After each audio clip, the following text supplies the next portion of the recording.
Alors, Rosberg est très bavard en ce moment. Il évoque une mesure choc de Toto Wolff face à la guerre civile chez Mercedes. Des ennemis travaillaient sur ma F1. Quoi? Des ennemis, quoi. Mon casque était noir parce que je me suis débarrassé de la peinture, ce qui représentait 80 grammes. Mes chaussettes s'arrêtaient à la cheville plutôt que de remonter jusqu'au genou, parce que cela représentait une économie de 5 grammes de chaque côté. Sur mes gants de course, il y avait une couture à un endroit qui n'était pas idéal parce qu'elle enlevait un peu de sensation sur l'embrayage. Alors je l'ai fait enlever.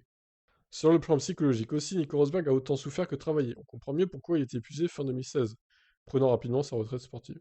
J'ai travaillé de manière extrêmement intense avec un psychologue du sport. J'ai passé 2 heures tous les jours sur la psychologie et même appris la philosophie avec ce professeur.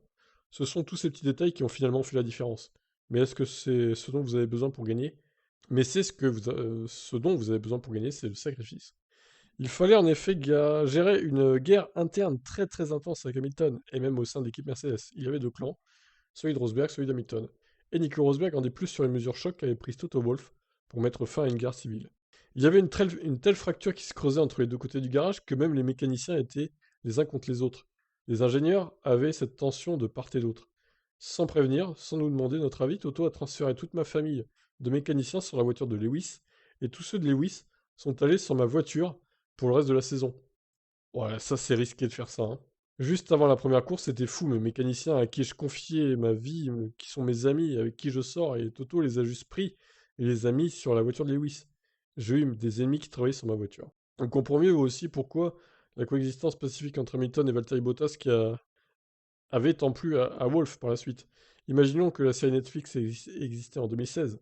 Ça aurait été si croustillant. Ah oui, on en parlait de Netflix justement, mais pas pour Nico Rosberg.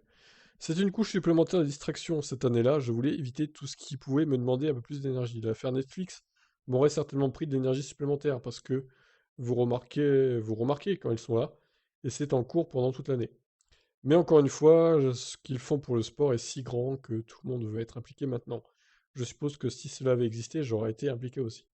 Vous auriez vu des situations extrêmement intenses et glaciales, des réunions internes, et des choses comme ça. Voilà donc le témoignage troublant de Rosberg. Bon, c'est intéressant, toutes ces anecdotes. Bon, le coup des mécanos, là, qui échangent les mécanos, Toto Wolff, incroyable, incroyable. Et regardez, ils s'entendaient bien, ils plaisantaient ensemble, les deux, à Abu Dhabi 2016, avant la course, évidemment. Bon, eh ben, sur ces révélations extraordinaires, je vous laisse agir.